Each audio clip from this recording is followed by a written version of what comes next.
요즘에는 인터넷이 발달이 돼서 인터넷으로 해결되는 것들이 참 많습니다. 뭐 웬만한 것들이 다 인터넷으로 해결이 되죠. 인터넷을 사용하고 그렇습니다. 근데 이렇게 인터넷이 좀 대중화되기 전에는, 우리가 인터넷을 사용하기 전에는 글쎄요, 이런 역할을 했던 게 좀 있던 것 같아요. 뭐 꼭 이렇게 맞지는 않지만, 뭐 예를 들자면 우리 월간 잡지, 특히 우리 여성분들한테는 좀 그랬던 것 같아요. 여자분들한테는. 우리 여자분들 무슨 여성지 이런 것들이 많이 있었잖아요. 옛날에 잡지들 보게 되면 거기 보면 다 나와요. 뭐 탤런트 누가 뭐 어떻게 했대더라, 뭐 이런 얘기도 나오고, 이번 주말 연속극 드라마의 결말은 어떻게 끝난대더라, 뭐 이런 얘기들도 나오기도 하고, 그 월간 잡지들이 그러한 역할들을 좀 많이 했던 것 같습니다. 그런데 그 월간 잡지들의 이런 내용들보다, 이 내용들도 굉장히 중요한데 이거들보다 굉장히 중요한 부분이 있었습니다. 혹시 문제를 아세요? 월간 잡지에서 굉장히 중요한 부분, 인기를 가질 수 있는 중요한 부분이 있었습니다. 그거 뭔지 아세요? 네, 별책 부록입니다. 예를 들자면 뭐 신년호 1월달 그 월간 잡지 하면 꼭 나오는 거 있죠. 별책 부록으로 가계부. 요즘처럼 이렇게 여름 때 나오는 그 별책 부록 뭐 있습니까? 뭐 바캉스 물품 막 이제 그것 때문에 막 월간지를 사기도 하고 막 그랬습니다. 그러니까 그 별책 부록이라는 게 참 중요한 것 같아요. 별책 부록 그 자체도 중요하지만 어떨 때는 이 별책 부록이라는 게 뭐라 그럴까요? 원래 책을 더 값어치 있게 만드는 그런 역할도 하지 않나, 이런 생각들이 듭니다. 자, 제가 왜 이 말씀을 드리냐면, 우리 오늘 같이 읽었던 요한복음, 그죠? 오늘 이 말씀은 요한복음 말씀인데요. 요한복음 말씀 보면 이렇습니다. 원래 19장에서 예수님께서 십자가에 죽으시는 말씀이 나와요. 그리고 20장에서 보시면 이제 예수님이 부활하세요. 그리고 제자들한테도 다 나타나세요. 20장에서. 그리고 20장 그 마지막 부분에 가면 요한복음을 왜 기록했는지 그 기록 목적까지 다 씁니다. 다 나타납니다. 그리고 끝났어요. 사실상 이렇게 끝났는데, 그리고 다시 또 21장이 이렇게 시작이 돼요. 자, 이렇게 보면은 꼭 21장은 이런 면에서 보게 되면 요한복음 그냥 덤으로 붙어 있는 것 같다, 이제 이런 생각이 들기도 하고, 또 다른 면에서 보면 아까 말씀드린 것처럼 이거 별책 부록 같다, 이런 그 느낌이 들기도 합니다. 아까 말씀드린 것처럼 별책 부록이 중요하거든요. 그래서 요한복음 21장이 참 중요한 것 같아요. 예. 저희가 그 요한복음 21장 같이 읽지는 않았지만 맨 앞부분에 보면 이제 그 제자들의 모습이 나옵니다. 제자들이 나옵니다. 근데 제자들의 그 상태가 어땠어요? 그 상태. 21장 앞쪽에 보면, 예, 실망해 있어요. 그 다음에 낙심해 있어요. 낙담해 있습니다. 그 상태로 그 제자들 중에 누가 그럽니까? 베드로가 그러죠? 에이, 나는 고기나 잡으러 가겠어, 이렇게 얘기를 합니다. 이 얘기가 무슨 얘기입니까? 이제 고향으로 가서 원래 하던 일, 고기잡이 일, 그거 하겠다, 이렇게 얘기를 하죠. 그렇게 얘기를 하니까 이제 다른 제자들이 그러죠. 아, 우리도 함께 가겠소, 이럽니다. 그래서 이제 이 제자들이 고향으로 돌아오죠. 갈릴리로 돌아와서 이제 고기를 잡습니다. 고기 잡으러 배를 타고 나갑니다. 그래서 밤새도록 고기를 잡았는데, 그날따라 고기를 한 마리도 못 잡은 거예요. 이게 왜 그러냐면요, 뭐 저도 잘은 모르는데 원래 이 고기들도 밤에는 잠을 잔답니다. 고기들도 밤에는 잠을 자서 고기를 잡기가 쉽대요, 밤에는요. 그냥 이렇게 건지기만 하면 된다고 그러네요. 그래서 이렇게 밤새도록 잠도 못 자고 고기를 잡으러 나갔는데, 이거 고기를 한 마리도 못 잡았으니까 이거 얼마나 황당하겠어요. 얼마나 허탈하겠어요. 그래가지고 이렇게 허탈해 하고 있는데 시간은 가고 해는 뜨고 날은 이렇게 밝아오고, 이게 무슨 뜻입니까? 이제 뭐 고기잡이고 뭐고 다 접어야 된다는 얘기죠. 예. 그냥 그렇게 허탈하게 돌아가야 된다는 얘기죠. 지금 그러고 있는 그 상황 가운데 육지 저쪽에, 그러니까 저쪽에서 누가 뭐라 그러는 거예요. 저쪽에서 이제 어슴푸레하게 사람 모습이 나타나더니 뭐라 그러는 거예요. 거기 보면 얘들아 뭘 좀 잡았느냐, 이제 이렇게 물어보는 거예요. 이제 평소 같았으면 이제 뭐 고기도 많이 잡고 기분도 좋고 그랬을 텐데 어떻겠습니까? 뭐 고기도 한 마리도 못 잡고 그랬으니까 기분이 좋았겠습니까? 얼마나 피곤했겠어요. 잠도 못 자고 거기다 고기까지 못 잡았으니까 뭐 대답할 기분도 아니죠. 그래가지고 그냥 뭐 못 잡았습니다. 아마 이게 바로 옆에는 아니었을 거예요. 그죠? 이렇게 읽어보면 한 90m 정도, 한 100m 정도 이렇게 떨어져 있는 거리에 있었기 때문에 못 잡았습니다. 아마 이제 이렇게 얘기를 했겠죠. 그러니까 이제 저쪽에 있는 사람, 그쪽에 있는 사람이 이제 누군지는 모르겠지만 그 사람이 이렇게 얘기를 하는 겁니다. 그물을 배 오른쪽에 던져라. 그리하면 잡을 것이다. 이렇게 얘기를 하는 거예요. 근데 아마 평소 같았으면은 제자들이 이 말을 호락호락 들었을까요? 뭘 그물을 오른쪽에다 던져? 당신 누군데 말이야 우리한테 이래라 저래라 그러는 거야. 우리가 이래봬도 여기 토박이에요. 우리가 이래봬도 여기서 고기 잡는 일로 잔뼈가 굵은 사람이에요. 당신이 뭘 한다고 우리한테 뭐 그물을 오른쪽에다 던져라 왼쪽에다 던져다 그러는 거예요. 아마 평소 같았으면 아마 그랬을 거예요. 근데 이날은 뭐 귀신에라도 홀린 것처럼 제자들이 거부하지 않습니다. 그냥 하라는 대로 그냥 순순히 그 사람 말대로 그물을 배 오른쪽에다 던집니다. 근데 이게 뭐야? 고기를 엄청나게 잡은 거예요. 고기를 그냥 끌고 갈 수 없을 정도로 엄청나게 잡은 거예요. 이건 말도 안 되지. 밤새도록 못 잡았는데 요한이 정신이 바짝 듭니다. 요한이 좀 빨라요. 뭐라 그럽니까? 저분은 주님이시다. 딱 이렇게 얘기를 합니다.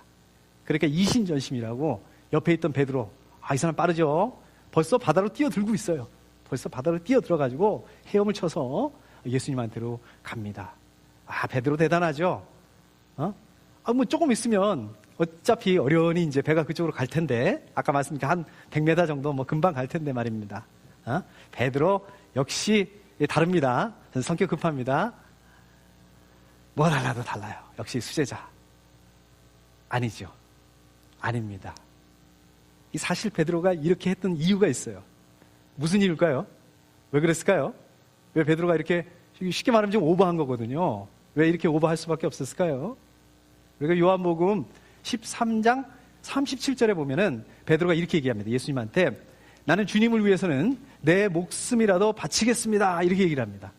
그리고 그렇게 얘기하고 그게 이제 밤에 얘기를 하고 그 다음날 새벽에 뭐라 그러냐면 예수님을 부인을 하게 되죠. 3번이나 부인을 하게 돼요. 베드로가.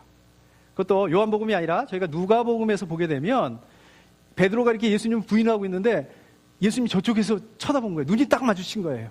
예수님이. 네?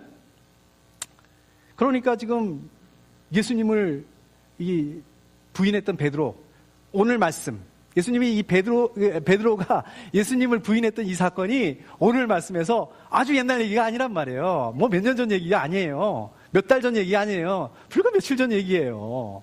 그러니까 베드로 입장에서는 얼마나 미안했겠습니까? 예수님한테. 미안하죠. 면목이 없죠. 그러니까 너무 미안하니까 그냥 바다로 뛰어 들어간 거예요. 그렇게라도 한번 보게 된 거예요. 근데 이제 제자들이 배를 타고 그 육지로 와 보니까 예수님께서 벌써 그 숯불을 피워 놓으셨어요. 육지에다가 숯불을 피워 놓고 빵도 준비하시고 생선도 준비하시고 이것들을 구워 놓으시고 와서 아침을 먹어라 이렇게 얘기를 하셨습니다. 예수님이 그때까지 내가 누구다라고 얘기하지 않습니다. 말씀하지 않으시지만 제자들이 저분이 부활하신 예수님이구나 이걸 다 알 수가 있었습니다. 그래서 예수님이 그러죠? 그 빵도 구운 빵도 이렇게 주시고 생선도 이렇게 주시고 그래서 분위기가 좀 굉장히 차분하지만 또 좀 어색하죠. 이 제자들은 다 예수님 버리고 다 도망갔었으니까 좀 이렇게 약간 뭐라 그럴까요? 좀 차분하지만 그런 어색한 분위기 속에서 아침을 먹었습니다. 자, 아침을 먹고 나서 예수님이 베드로에게 말씀하시죠. 물으십니다. 뭐라고요? 요한의 아들 시몬아, 내가 이 사람들보다 나를 더 사랑하느냐? 자, 이렇게 물었습니다. 그런데 이 질문의 저의가 뭘까요? 이 질문의 의도가 뭘까요? 예수님이 왜 베드로 콕 찍어가지고 베드로한테 이렇게 얘기를 했을까요? 글쎄요. 야, 놈아, 양심 있으면 좀 말 좀 해봐. 이런 뜻으로 들리기도 하고요. 그렇지 않습니까? 베드로 지도 인간인데 지가 잘못했으면 좀 와서 먼저 예수님한테 와서 제가 잘못했습니다. 제가 죄송하게 됐습니다. 사실 그때 제가 예수님을 부인하려고 그랬던 게 아니라요. 너무 무서워가지고 상황이 그때 그럴 수밖에 없는 상황이라서 어쩔 수 없이 제가 예수님을 부인을 했는데요. 잘못했습니다. 앞으로 한 번 용서해 주시면 앞으로 제가 잘해보겠습니다. 열심히 하겠습니다. 지금 이래야 되는 거 아니겠어요? 자기가 먼저 와서 그래야 되는 거 아니겠어요? 예수님한테? 지가 뭐가 잘했다고? 지가 뭘 잘했다고? 용서를 빌어도 지금 예수님께서 용서를 받아줄까 말까 그 상황인데 예수님한테 가기는커녕 에라 모르겠다. 나는 고기나 잡으러 가련다. 이게 지금 말이 되는 거냐 말씀입니다. 베드로하고 예수님 어떤 관계예요? 3년 동안 동고동락을 했단 말이에요. 예수님께서 베드로를 수제자처럼 여겼단 말입니다. 늘 같이 데리고 다녔던 그런 사람, 측근 중에 측근이었어요. 말이 안 되죠. 베드로가 이렇게 한다는 거는. 그런데 이 베드로 입장에서 한번 또 잘 생각을 해 본다면 이게 얼마나 미안하겠습니까? 얼마나 괴롭겠습니까? 이 벼룩이도 낯짝이 있다고 자기가 어떻게 먼저 예수님한테 갈 수 있겠어요? 맞죠? 이게 베드로가 절대 가기가 쉽지가 않습니다. 예수님한테 먼저 갈 수가 있는 그런 상황이 아닙니다. 자, 생각해 보세요. 베드로 입장에서 보게 되면 예수님께서 부활하셨어요. 예수님께서 부활하신 일이 놀라운 일입니다. 기쁜 일입니다. 좋은 일입니다. 그런데 어떨까요? 또 동시에 불편해요. 껄끄러워요. 왜? 예수님이 부인을 했으니까. 예를 들어서 우리나라에도 그런 일이 있었잖아요. 우리나라 일제 시대에 일제 말기에 일제가 우리나라 교회에다가 신사참배를 하게 하죠. 그래서 그것들을 거절하다가 주기철 목사님 이분 순교당하죠. 얼마 전에 영화로도 나왔던데 일사가고, 예, 일사가고라는 제목으로 영화도 나오고 그랬습니다. 이렇게 순교하신 분도 계시고, 또 이원영 목사님이라는 이 분은 감옥에 거부하셨다가 이 감옥에 갇혀가지고 고문당하고 몇 년 동안 이렇게 고생하신 분들도 그렇고 그렇습니다. 그런데 대부분 우리 한국 교회들은 어떻게 했냐면 자의반 타의반에 의해서 신사참배를 받아들입니다. 받아들일 수밖에 없었죠. 그런데 그러던 차에 어떤 일이 일어났어요. 해방이 된 거예요. 광복이 된 거예요. 그러니까 그 교회의 입장에서도 어떻습니까? 나라가 해방이 되고 광복이 되니까 좋은 일이죠. 기쁜 일이죠. 놀라운 일이죠. 그런데 또 어떻겠습니까? 동시에 불편한 상황이 되는 거죠. 신사참배를 했으니. 지금 이 상황입니다. 베드로 입장에서 그렇습니다. 그냥 베드로 입장에서 예수님께서 십자가에서 고난당하시고 죽으시고 그냥 죽어버리시고 그냥 만약에 그리고 끝났다면 어땠을까요? 조금 미안하지요. 죄책감이 들죠. 근데 그냥 클리어하잖아요. 깨끗하잖아요. 자기가 예수님 부인했던 그거 이렇게 드러나지도 않고. 그런데 어떻습니까? 예상하지 못한 일이 일어난 거예요. 정말 예상하지 못하게 예수님께서 갑자기 부활하셨다는 거예요. 그것도 좋아요. 자기가 예수님 3번이나 부인했으니까 이제 이거 끝이죠. 예수님과의 관계는 끝이죠. 어떻게 해볼 수 있겠어요? 다시 예수님 볼 일이 있겠어요? 다시 예수님 만나서 같이 서로 말 섞을 일이 있겠습니까? 요즘 말로 말했을 때. 그런데 부활하신 예수님께서 자기에게 득 나타나신 거예요. 그리고 자기한테 물어보시는 거예요. 요한의 아들 시몬아, 내가 이 사람들보다 나를 더 사랑하느냐? 이 상황에서 베드로가 지금 뭐라고 대답할 수가 있겠냐고요. 그냥 저 같았으면 그럴 것 같아요. 쥐구멍이라도 있으면 숨을 수 있는. 그래서 이렇게 대답합니다. 주님, 그렇습니다. 내가 주님을 사랑하는 줄을 주님께서 아십니다. 이렇게 얘기하고 있습니다. 원래 베드로가 이런 사람이었나요? 이렇게 소극적이었나요? 아닙니다. 베드로 굉장히 적극적이었습니다. 굉장히 다혈질이었습니다. 아마 그전 같았으면 그랬을 거예요. 예수님 지금 무슨 말씀하시는 거예요? 그걸 말씀이라고 하시는 거예요. 당연하죠. 제가 예수님 위해서 목숨을 바치겠다니까요. 목숨 바치겠습니다. 아마 그랬을 겁니다. 근데 베드로가 벌써 예수님을 3번이나 부인을 해버렸어요. 그러고 나니까 자신이 없는 거예요. 아마 베드로도 그랬을 거예요. 베드로도 자기가 예수님을 배반하겠다, 예수님을 3번이나 부인하겠다, 이거 아마 꿈에도 생각하지 않았을 거예요. 그럴 줄 몰랐을 거예요. 그리고 실제로 그랬고요. 그런데 자기의 그러한 생각과 의지와 관계없이 목숨이 위태로운 그런 그 위협 앞에서 본능적으로, 반사적으로, 정말 순식간에, 얼떨결에 정신을 차리고 보니까 예수님 부인하고 있는 거 자기가 3번씩이나. 이 사실을 베드로 자기도 받아들일 수가 없는 거예요. 지금 이 상황들을. 그러니까 이 상황에서 이 예수님의 질문을 어떻게 자신 있게 대답할 수 있겠습니까? 어떻게 대답할 수 있겠습니까? 그러니까 베드로가 대답했던 거예요. 주님, 그렇습니다. 내가 주님을 사랑하는 줄을 주님께서 아십니다. 결국 이 말은 이 말이죠. 주님, 제가 그때는 제가 정말 연약해서, 정말 부족해서 죽음의 위협 앞에서 본능에 충실했습니다. 제가 살려고 그랬습니다. 그런데 그럼에도 불구하고 제 속마음은 아시죠? 주님 사랑하는 거 아시죠? 이런 얘기입니다. 이렇게 얘기하고 있는 겁니다. 그때 이제 예수님께서 말씀하십니다. 내 어린 양떼를 먹여라. 우리가 앞뒤 없이 지금 제가 이렇게 쭉 말씀을 나눈 거, 이것을 바라보지 않고 이야기하지 않고 그냥 이 말씀만 가지고 보면 지금 예수님께서 베드로한테 사역을 맡기시는 것처럼만 보입니다.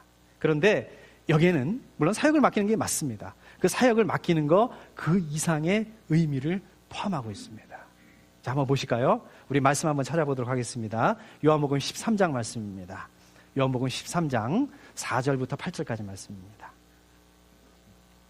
이게 5절이니까요. 한 절씩 우리 교독으로 읽었으면 좋겠습니다. 요한복음 13장 4절부터 8절까지 말씀입니다. 네, 화면에도 뜨네요. 찾아보시면 더 좋을 것 같아요. 네, 요한복음 13장 4절부터 8절까지. 자, 제가 먼저 읽어보겠습니다. 잡수시던 자리에서 일어나서 겉옷을 벗고 수건을 가져다가 허리에 두르셨다.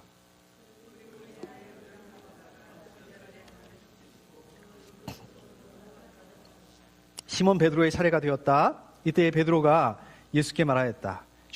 주님께서 내 발을 씻기시렵니까?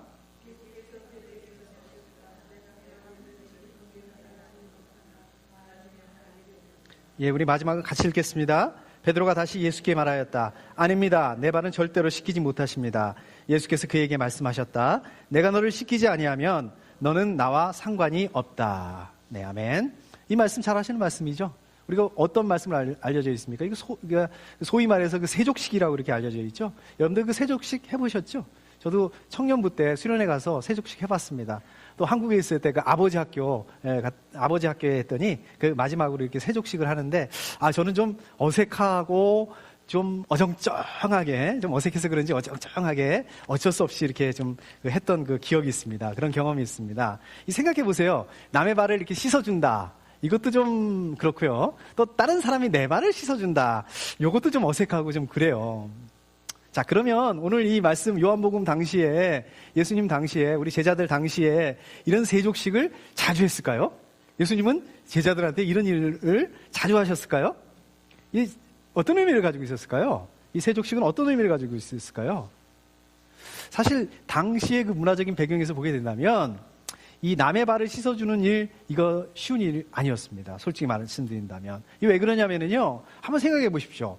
지금처럼 길이 이렇게 잘 포장이 아스팔트나 시멘트나 이렇게 포장이 되어 있는 게 아니잖아요. 흙길이잖아요. 그죠? 그러니까 이렇게 발이 어떻겠습니까? 막 흙에, 먼지 투성이에, 그 다음 신발이라고 하면은 샌들 정도 이렇게 되지 않겠습니까? 많이 좋아 샌들이지 무슨 샌들이에요. 그냥 이렇게 바닥만 어떻게, 이렇게 가릴 수 있는 그 정도 아니겠습니까? 그러니 발이 얼마나 지저분한데 이거 내 발도 아니고 남의 발을 씻어준다. 이거 쉽지 않은 일입니다. 그런데요, 당시 그 문화적으로 이 손님이 오게 되면 이 손님에 대해서 반갑게 맞아주는 그런 의미로 관례적으로 그 손님의 이 발을 씻어주는 일을 했다고 합니다. 그게 예의였고 그게 이제 손님을 맞는 그런 인사치레였다고 합니다. 자, 그런데 이렇게 하기 싫은 일을 이거 누가 할 수 있겠어요? 당연히 하기 싫죠. 당연히 안 하죠. 그러니까 누가 했겠습니까? 주인이 안 하고 하인이, 종이 이렇게 했겠죠.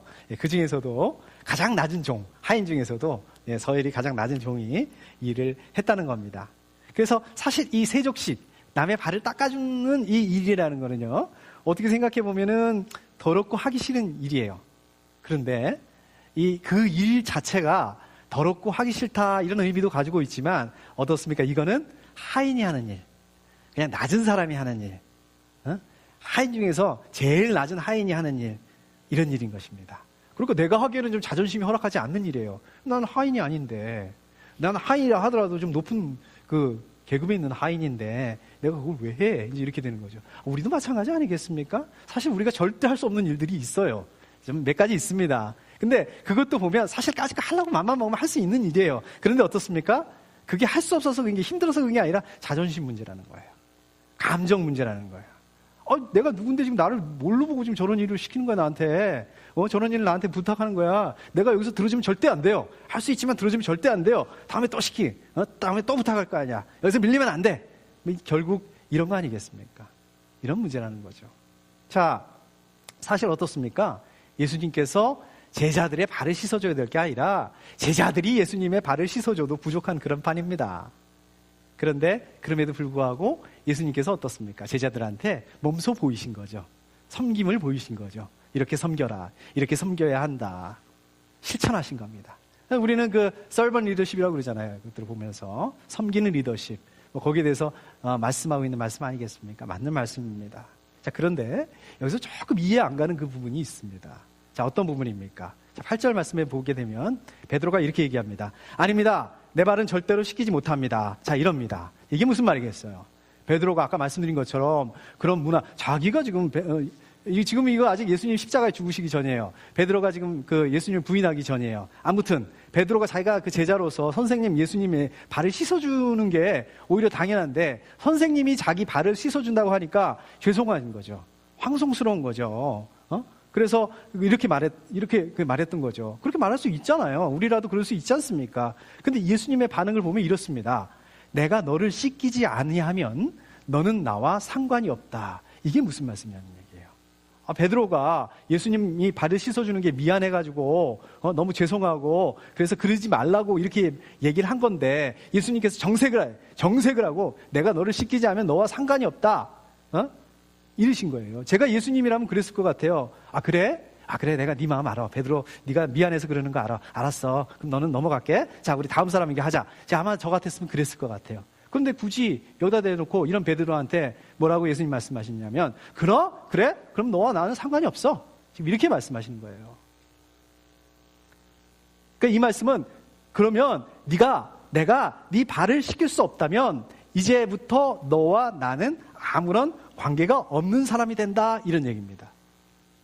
발 하나 안 씻겨줬다고 해서 그 발 씻겨주는 거 베드로가 거절했다고 해서 너는 더 이상 내 제자가 아니야. 너와 나는 이제 아무런 관계가 없는 거야. 이거 너무한 게 아닌가요? 이걸 어떻게 우리가 이해를 해야 될까요?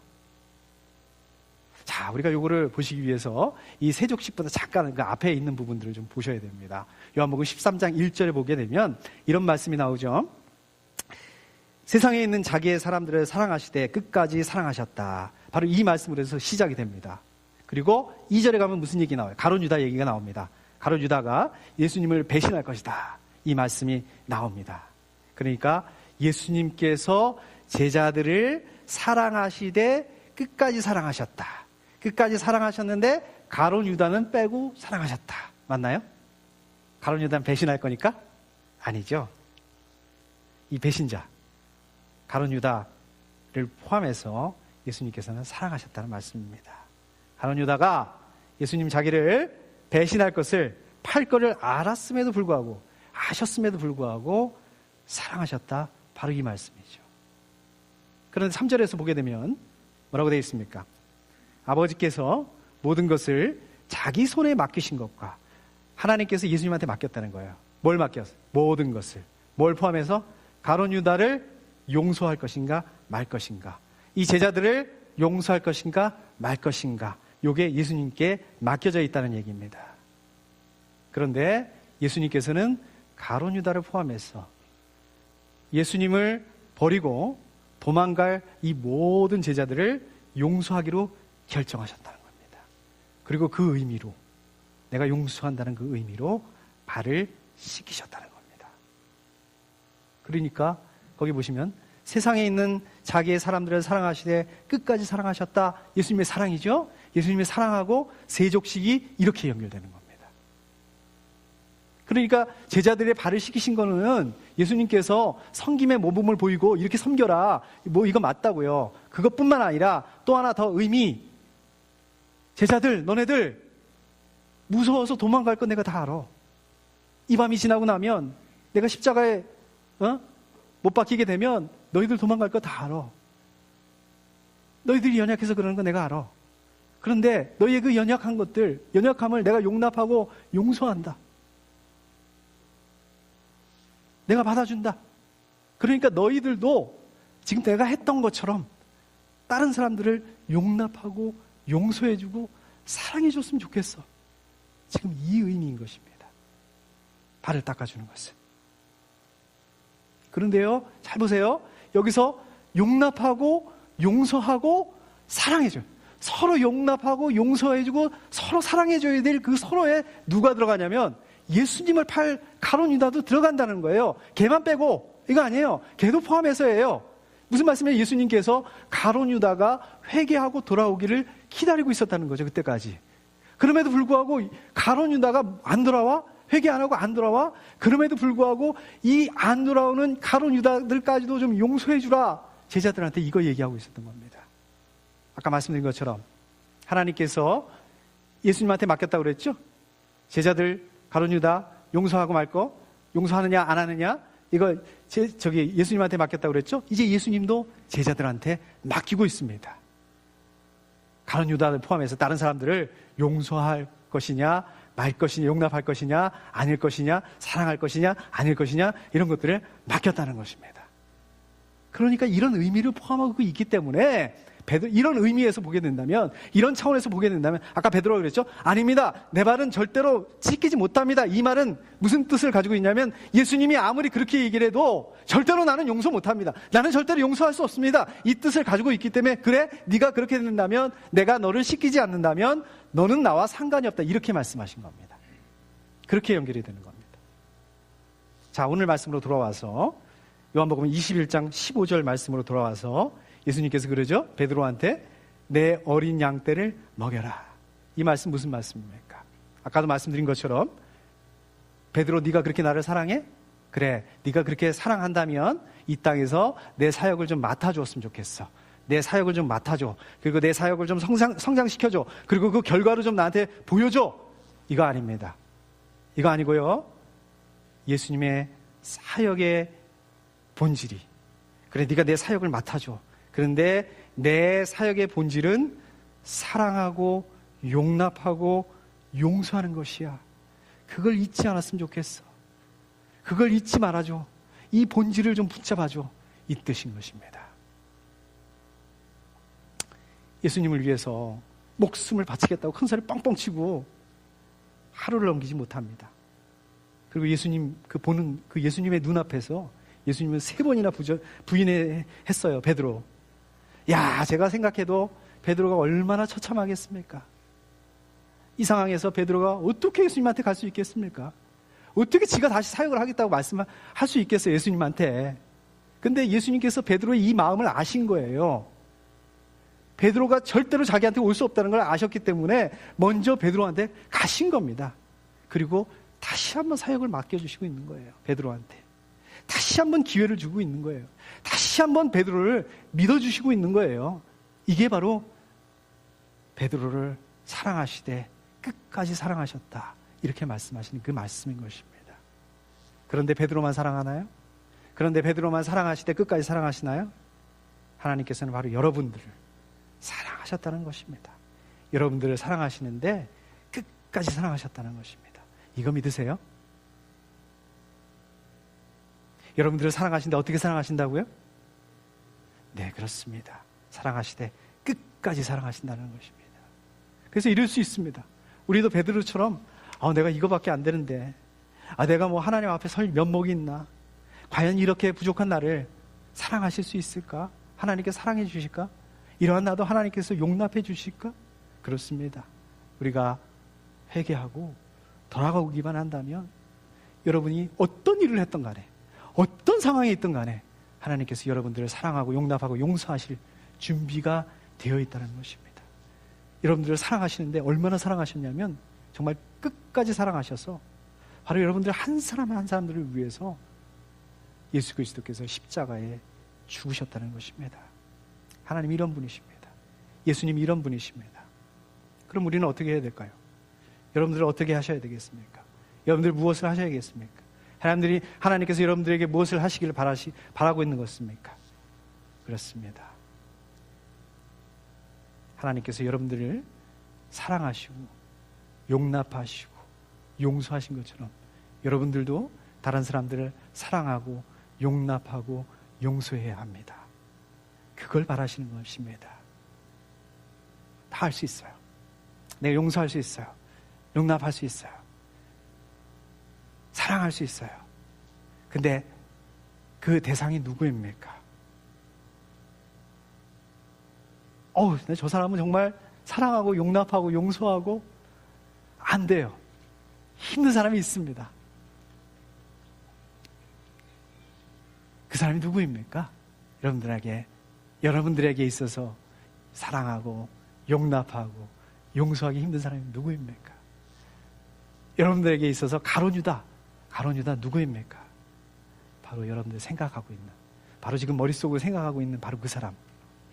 절대 사랑할 수 없고, 절대 용서할 수 없고, 절대 용납할 수 없고 생각하고 계신 바로 그 사람. 그럼에도 불구하고 바로 그 사람을 여러분들 사랑하셔야 된다는 것입니다. 바로 그 사람들을 용납하시고 용서하셔야 된다는 거예요. 어떻게 해요? 형식적으로? 이론적으로? 마지못해서? 아니요. 사랑하되 끝까지 사랑하셔야 된다는 것입니다. 이게 힘들어요. 내가 그러려고 했더니 벌써부터 마음이 어려워져요. 그럼에도 불구하고 주님 제가 한번 해보겠습니다. 이렇게 결정하셔야 된다는 것입니다. 그래서 오늘 예수님께서 여러분들에게 물으십니다. 요한의 아들 시몬아, 누구야? 내가 이 사람들보다 나를 더 사랑하느냐? 우리 함께 기도하겠습니다.